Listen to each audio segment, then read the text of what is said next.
Buenas noches. Vamos a hablar de la historia de la identificación en el Perú. En primer lugar, vamos a hablar de cómo se define el tema de criminalística según algunos autores. Hans Gross definió la criminalística como el arte de la instrucción judicial, fundada en el estudio del hombre criminal y los métodos científicos para descubrir y apreciar las pruebas. Hans Hauser define cómo es el conjunto de conocimientos sobre las cosas que tiene vinculación con el delito. Edmund Locard lo conceptualiza sobre cómo la investigación de la prueba del delito mediante el establecimiento de pruebas indiciarias y la agrupación de nociones en un cuerpo. Asimismo, podemos ver que el concepto de criminalística podemos decir que es la disciplina técnico-científica, jurídica y metodológica que integra en diferentes áreas para el saber científico aplicables en la investigación del delito, a fin de establecer el estudio o análisis de los indicios y o evidencias, a fin de determinar estos que sean pruebas y puedan ayudarnos con el tema de la identificación de los presuntos autores. La identificación, podemos hablar que en el pasado las tribus utilizaban para lo que es netamente identificación el desarrollo de los tatuajes, ¿no? Quizá en una persona podemos encontrar, pues para poder diferenciarle ciertos cortes, tatuajes, o quizá incluso en ese momento realizaban pues lo que era tatuarles por grupos, ¿no? Los precursores de la identificación podemos mencionar netamente a Alfonso Bertillon, a Juan Bucetich y Federico Olaris, ¿no?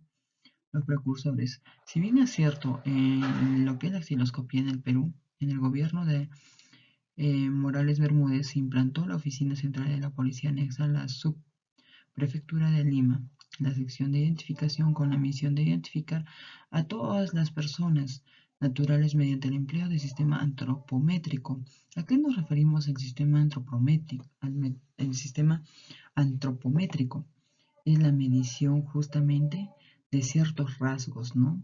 Por ejemplo, nosotros podemos decir, eh, esta persona tenía una cara respingada, la nariz recta o aguileña, ¿no? Los ojos hundidos, a eso nos referimos. Y el método de Alfonso Bertillon, que consistía en la medición anatómica de diferentes partes del cuerpo.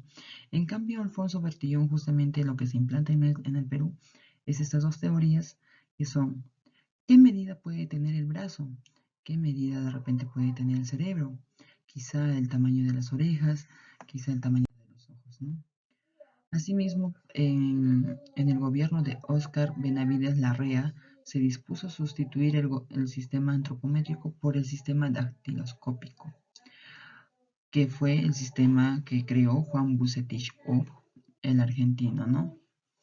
Que podemos ver justamente la toma de las impresiones papilares de diferentes formas, que justamente es la clasificación dactiloscópica. En el gobierno de Augusto B. Leguía se constituyó el sistema dactiloscópico de Juan Bucetich por el sistema dactiloscópico del español Federico Olea.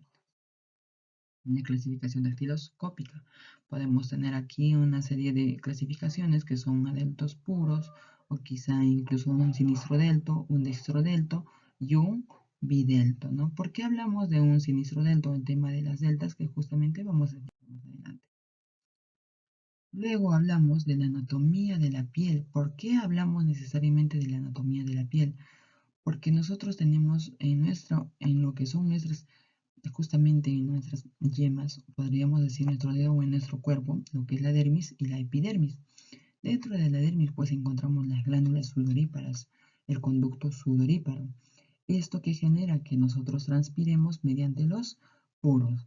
Y estos poros son lo que el sudor genera, es pues estas líneas negras, ¿no? Y lo que son el surco intercapilar, que justamente tenemos, bueno, por donde no tenemos las glándulas sudoríparas, son las líneas blancas, ¿no? Luego hablamos justamente de ciertas características de la piel, que podemos tener ciertos cortes que son naturales o quizá en el momento que nos hacemos, ¿no? En el transcurso del tiempo. Vamos a llegar hasta los dibujos papilares. Se constituyen por elementos en alto relieve, crestas y espacios bajo relieve, lo que justamente les hablaba. Y vamos a hablar aquí pues de lo que es el estudio de la dactiloscopía, la quiroscopía y la pelmatoscopía. Según pueden ver en las imágenes, podemos ver en lo que es dactiloscopía el estudio de los dedos, ¿no? En la quiroscopía el estudio de las palmas y la pelmatoscopía el estudio de las plantas.